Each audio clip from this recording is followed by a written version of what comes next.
جندوبی کوڕی عەبدوڵڵای سوفیانی بەجەلی ئەفەرمێ گوێم لە پێغەمبەر بوو صلی الله عليه وسلم پێش ئەوەی وفات بکە بە 5 ڕۆژ فەرمووی ئەوانەی پێشی ئێوە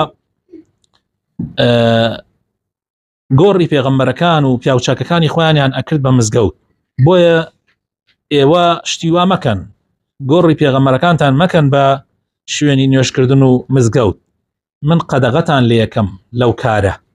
بەڵێ یعنی کاتی ئەڵێ قەبری پێغەمبەرەکانیان ئەکرد، قەبری ساڵحینیان ئەکرد بە مزگەوت، ئەمە مەقسەد ئەوەیە کە تیایە نوێژیان نەکرد یا ڕوویان نەکردە ئەو قەورانە، یان لەناو ئەو قەورانەیە شوێنێکیان دروستە کرد وەکو مزگەوت و کە قەبرەکەی تایە، ینی لەسەر قەبرەکە مزگەوتەکان دروستە کرد و ڕوویان نەکردە ئەو قەبرانە لە دوعاکردنیانە، لە داواکاریەکانیانە،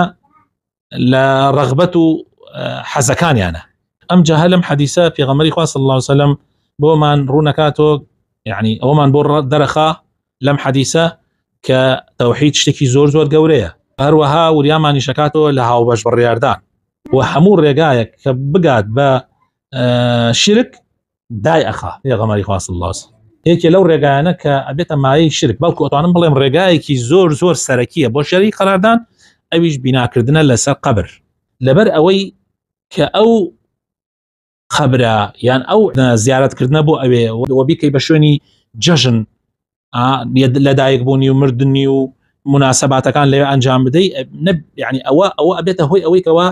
عیبادەتی ئەو کەسانە بکرێ، خاوەنی ئەو قەبرانە، وەوا ئاکات کەوا داوای پێویستیەکان لە ئەوان بکەیت. و پێغەمبەری خوا صلی الله عليه وسلم ئەوەی ڕوون کردوێتەوە کەوا ئەمە کردداری کێیە؟ ئومەتەکانی پێشی ئیسلام، و ئەسڵ و بنەڕەتی شەریک قەراردان لەناو خەڵکیە لەمەوە دەست پێ کرد، لە قەومی نوح بەمە دەستی پێ کرد، خوا پەناماندا.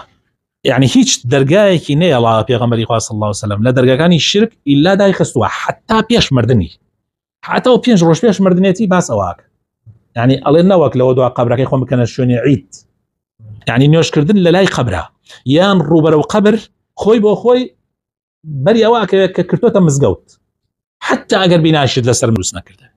خۆ تووشی لێوان نوێژت کرد، لە پاڵیان نوێژت کرد، یعنی ئەوەیە حرامە نوێشکردن بەرەو قەبر یان لە لای قەبرە، یعنی لە ناو قەبرستانە یان لە لای قەبرە، یعنی لە ناو قەبرستانە و ڕوو بەرەو قەبرەکەش، یعنی هەردوو شێوەکە هەر حرامە. یعنی سەق لە ناو قەبرستانەکە بڵێ لێرە نوێژەکەم نابێ، ئەوێ قەبرستانەکە بخەیتە پشتت یان بیخ دەرچیتە ئەو بەر، یعنی فەصلەکە بێ لەبین قەبرستان ئەوجا دروستە، و هەروەها دروستیش نییە ڕوو بکەیتە قەبر، طبعا ئەمە خۆی بۆ خۆی ئەمان حرامترە. بەڵێ وە حاڵەتێکی تایبەت، نوێژی جەنازە بە نوێژ خۆی دوعایە، بەس ناومان ناوە نوێژ، ئەوە حاڵەتێکی تایبەت خۆی، طبعا ئەوەی کە ڕوو بکەیتە قەبرەکەەوە خەتەرترە لەوەی کە لە ناو قەبرستانەکان نوێژ بکەیت، ڕوو بکەیتە قەبر ئەوە هەر زۆر خەتەرە، لە ناو قەبرستانەکەش هەر حرامە. هەندێک کەس ئەڵێن نوێشکردن لە ناو قەبرستانە لەبەر ئەوەیە کە پیسە قەبرستان، ئەڵێ تەواو ئەوە حەدیثە، بەس پێغەمبەر مەبەستی ئەوە بووە کە قەبرستان پیسە نابێ ئینسان، یعنی ئەیواتە بارێکی ترە،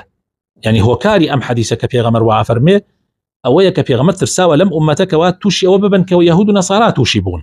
بەڵگەمان لەسەر ئەم قسە ئەوەیە کە پێغەمبەری خوا صلی الله عليه وسلم لعنت لە یەهود و جوولەکە ئاکا لەوەی کە مزگەوتەکانیان قەبرستانەکانیان کردوتە مزگەوت، یعنی معقولە لەبەر ئەوەی شوێنەکە پیس بێ لعنەتی لێ بکرێ، یعنی لەبەر ئەوەی وڵا قەبرستان پیسە نوێژی تیا ماکەن، هەر کەسێ نوێژی تیا بکەن لعنەتی بێت، یعنی لعنت لەبەر ئەو ناکرێ، لعنت لەبەر چی ئەکرێت؟ لەبەر ئەوە ئەکرێت کە تۆ ئەیپەرستی، لەبەر ئەشرکەکەیە،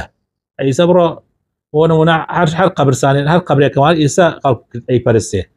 پاکترین شوێنە، وا پاکیان کردوتەوە، جوانیان کردوتەوە، ئەسڵەن هیچ شتێکی تیا نییە، حتا جوولەکە و نەسارا شەروانە،